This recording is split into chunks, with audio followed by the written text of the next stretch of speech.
Pernah Ustaz Don tanya dengan Ana apa hukum bomoh yang hari tu kan, yang teropong, yang apa semua tu kan. Ana katakan, Ustaz Don, Ana tidak pernah lihat, satu. Yang kedua, kalaupun mereka buat, jangan tuduh syirik terus. Kita tak boleh kata orang tu syirik terus. Itu juga wasilah dia. Tapi wasilah dia macam mana? Kalau ada keterlibatan syaitan, jin, baru boleh kata syirik. Tapi kita tidak boleh tidak boleh nak pastikan. Jangan kita tuduh sebarangan. Walaupun perbuatan tu pelik, tapi paling-paling kita katakan pelik ke, ataupun Obama pun pelik tengok tapi nak katakan syirik jangan. Sebab mengatakan orang syirik ni, ya Allah, bermaksud apa syirik ni? Kafir. Man qala li akhihi ya kafir faqad ba'a biha ayyuhuma. Siapa yang katakan wahai kafir, maka dia akan jatuh kepada salah seorang daripadanya. Dahsyat. Kalau tidak tahu, diam sajalah. Bukan takut kena penampar buaya, bukan. InsyaAllah Adli ada, boleh tahan. Suhaib ada, jangan risau. Aizat ada, insyaAllah. Bukan takut kena tampar. Kata Ustaz Azhar Idrus, Ana setuju dengan pendapat Azhar Idrus. Ana dah sebut dulu awal lah benda ni. Terus Adli satu lagi, last. Ada berapa lagi Adli? Ada 4. Cuba baca 4. Kita jawab ringkas. Assalamualaikum Ustaz. Assalamualaikum. Berkenaan dengan warna merah itu warna filosofi, filosof seolah digambarkan bahawa filosofi itu tidak baik. Boleh kiranya Ustaz memberi penjelasan? Baik. Penjelasan tidak panjangnya, sikit sahaja. Yang dikatakan falsafah itu ada dua. Ada falsafah yang mahmud, ada falsafah yang madhmum. Falsafah yang baik dengan falsafah yang tidak baik. Falsafah yang baik, dia berfalsafah tapi dia kaitkan dengan ayat-ayat Al-Quran dan sebagainya, boleh. Yang dikatakan dalam kitab ini adalah falsafah yang lebih kepada falsafah yang menggunakan akal, macam Aristotle, Socrates, yang lain-lain itu. Tidak dikaitkan dengan, bukan semua tak elok, tidak, tapi kebanyakannya menggunakan akal. Jadi bukan begitu. Ibn Rushd ketika Al-Imamul Ghazali menulis kitab, Ibn Rushd menulis kitab Al-Falasifah. Ibn Rushd ini orang yang alim, beliau juga mengarang kitab Bidayatul Mujtahid, 4 madhab di situ. Tapi beliau menulis satu kitab Al-Falasifah, falsafah. Akhirnya Imam Ghazali tulis kitab Tahafut Al-Falasifah, melawan Al-Falasifah. Ibn Rushd tulis satu kitab lagi lawan kitab ni, Tahafut Falasifah. Agak-agak zaman selepas itu ada lagi benda tahafut. Itu di kalangan ulama khair sahajana. Kerana itu yang dikatakan di sini adalah falsafah yang tidak baik. Tambah satu lagi, ada hadis menyebutkan bahawa dalam kitab Syama'il, syarahnya, bahawa warna merah itu kesukaan syaitan. Merah yang macam mana? Merah yang macam darah. Adapun merah yang tidak macam darah, khair, boleh. Mazhab Hanafi mengatakan haram. Mazhab Hanafi mengatakan haram pakai merah begitu. Mazhab lain katakan tidak, tapi makruh. Nabi dalam kitab Syama'il pakai pakaian merah. Tapi merah itu yadullu alal jawaz, menunjukkan boleh, bukan sunat. Maksudnya orang pakai pakaian merah boleh, itu maksudnya. Terus habiskan soalan. Assalamualaikum Ustaz. Bolehkah muslimat menziarahi wali Allah dan makam para wali Allah? Apakah ada jika muslimat diizinkan dapat menziarahi wali Allah atau menziarahi makam wali Allah? Dan seterusnya, boleh sahaja, sebab secara umum Nabi menyebutkan, kuntu nahaitukum an ziyaratil qubur fazuruha fa innahu yudhakkirukum bil mauti. Dahulu aku pernah mengharamkan, menghalang kamu daripada menziarahi kubur, maka ziarahilah ia, sebab ia mengingati akan kematian. Kafa bil mauti dzikra, hadis yang lain.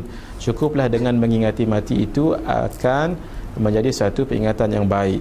Jadi ini umum untuk lelaki dengan perempuan, silakan, boleh. Terutama sekali kubur para aulia, itu sangat bagus sekali. Macam mana adabnya? Adabnya macam menziarahi kubur yang lain juga. Muslimat jangan pakai pakaian yang atraktif, jangan pakai bau-bauan, kemudian jangan ikhtilat dengan lelaki, kemudian jangan sorang-sorangan, kemudian bacalah qasidah. Nanti anak ijazahkan. Syekh Nuruddin pernah bergurau dengan kami orang Wahabi, biar dia stres, bila dia stres dia cepat biar dia lagi. Dia kata kunut itu tidak ada dalam hadis sahih. Allahumma hdina fi man hadait wa afina. Dia sebelah ni stres dia, wa afina fi man tidak. Heran dengan kesian dengan mereka. Kalau dia katakan tidak sampai kepada yang mati bacaan, baca itu banyak-banyak, biar padan muka dia. Berserban itu bukan sunnah Nabi, pakai serban 4 lapis. Biar dia, Masya Allah. Akhirnya nanti degil orangnya, dia kata kedabemu. Terus contoh beliau kata ada orang, Masya Allah. Terus bolehkah kita membatalkan solat sunat, yakni pada keesokan harinya jika pada malamnya dia sudah sedar tapi tidur semula, tidak mengerjakan solat sunat malam? Baik. Jawabnya ialah boleh kalau dia selalu melakukannya dalam mazhab Syafi'i. Dalam mazhab kita Syafi'i, sesuatu yang sunat dan dikerjakan selalu boleh diqadakkan. Umpamanya dia selalu sembahyang sunat duha, lalu dia hari itu tidak solat sunat sebab dah terlepas waktu ataupun exhausted. Tahu exhaust motor, exhausted, sebab banyak sangat exam ataupun pelajaran study, maka dia boleh qada. Syarat mesti selalu dibuat. Kalau selalu ditinggalkan tak boleh qada. Kalau niat nak qiyamul lail, insya-Allah dalam mazhab kita Syafi'i dapat pahala sepanjang tahun itu, mendapat niat sahaja, pahala niat saja. Khair, tak habis, tak akhir. Ada lagi? Ustaz, bagaimana ada adab kita semasa menulis assignment, mencari bahan dalam bahasa Inggeris dan buat presentation kepada kawan-kawan kita bab agama seperti UNGS? Adab-adab. Apa nak ada adab nulis assignment ni? Kalau how to write the assignment tu ada, tapi al-adabu fi kitabati assignment.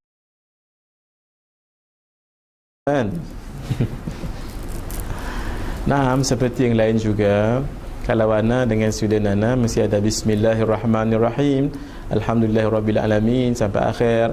Dan mesti amanah ketika kita mengambil quoting information tu dekat mana kita ambil, adalah letak dekat footnote. Kemudian kalau bukan milik kita, jangan nisbahkan pada kita. So this information I took it from this particular book, macam tu. Lebih kurang begitulah. Kemudian ayat Al-Quranul Karim, pastikan dia betul, jangan bersambung-sambung. Walaupun dalam komputer entom tidak ada Arabic enable kan. Tapi pastikan entum pakai copy paste pun tak apalah.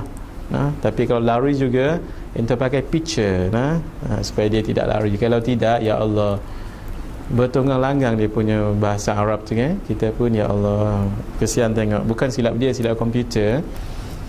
So lebih kurang adabnya begitu. So tak pernah orang tanya soalan ni. Apakah adab penulis assignment? Masya Allah. Malam ni malam yang sejarah lah bagi anak. Dalam 11 tahun berapa banyak dah talaqi ni, hatta berpuluhan tahun dah mengajar ni, umur dah sekarang 30 lebih. Ni kali pertama orang tanya apakah adab menulis assignment. Zaman ni satu sejarah ni Zam. Khair. Benarkah menukar voucher buku dengan wang yang tidak sama nilainya dikira riba? Sekiranya benar, bagaimana kita dengan mereka yang membeli barangan menggunakan voucher, sebab barangan yang dibeli menggunakan voucher tidak akan dikembalikan bakinya? Bukankah situasi ini juga sama kerana jual beli yang tidak sama nilai? Mohon penjelasan. Masya Allah. Ada ke benda ni? Ada Contohnya macam mana? Voucher tu RM20. Voucher RM50 supaya anda tahu qadiyah yang anda tak tahu. Anda baru ni ceramah dekat Attack Selangor, ramai Masya Allah suka dengan student-student kat situ. Mereka beli buku Ustaz Solat Nabi menurut mazhab Syafi'i 80 habis sold out, Masya Allah. tapi dia bayar dengan voucher. Sampai sekarang anak tak dapat duit lagi. Anak nak tahu macam mana perniagaan tadi Adli? Cuba terang Adli. Voucher, okey, contoh. Voucher tu RM50 sekeping. Taib, RM50 sekeping. Dia beli 3 kotak dengan harga RM46.90. RM46.90. Okey. Tidak ada baki. Tak ada baki. Sebab kita bayar benda kertas voucher tu. Jadi peniaga tu tak akan kembalikan. Disyaratkan begitu. Bagi macam tu. Sepatutnya dia bagi balik kan. Kalau jual beli biasa ada baki. Kalau punya voucher memang tak ada baki. Syaratnya memang begitu. Ini zalim ni. Ni tak boleh ni. Apapun kalau dah disyaratkan sebegitu, kalau dah disyaratkan sebegitu dan semua sudah makruf sebegitu, hukumnya khair, boleh. Sebab dah tak ada jalan lain. Tapi kalau ada jalan keluar, tetap hukumnya adalah menindas. Bukan riba. Riba ni lain. Ini bukan ada pertambahan apa semua ni, tidak. Ini bukan antum meminjam ataupun apa semua, tidak. Meminjam ataupun menyewa barulah ada riba. Ini unsur penindasan. Sepatutnya orang itu, sepatutnya lah kalau dia orang yang Islamik, dia akan bagi balik duit itu dengan duit dia. Sebab nanti dia akan tukar itu nanti dengan dapat 50 juga kan. Sepatutnya begitu. Jadi wallahu alam bisawab, kalau sistem kata macam tu, cepat-cepat entom kalau beli RM46.90 tadi, cepat-cepat entom supaya selamatkan orang itu, supaya jangan dia terlibat dalam penipuan ataupun dalam kezaliman. Cepat-cepat niatkan sedekah. Daripada duit itu tidak boleh dipakai kan, niatkan sedekah untuk dia. Tapi tetap juga jual beli itu jual beli yang gharar, yang ada unsur penipuan. Sebab entom dah tidak boleh lagi sistem. Kalau sistem kata macam tu, dah tak boleh kata apa dah. Jadi terpulangnya nanti pada mereka lah. Tapi entom jangan reda, niatkan sahaja, lebih itu niat sedekah, habis cerita. Tapi tetap jual beli itu, kalau dah sistem kata begitu, tidak boleh kata apa. Saya lebihkan. Artinya voucher 50. Biar contoh jadi contoh 55. Saya tambah RM5. Boleh. Kalau macam tu boleh. Macam tu boleh. Kalau boleh buat macam Adli voucher tu RM50, dia beli RM55.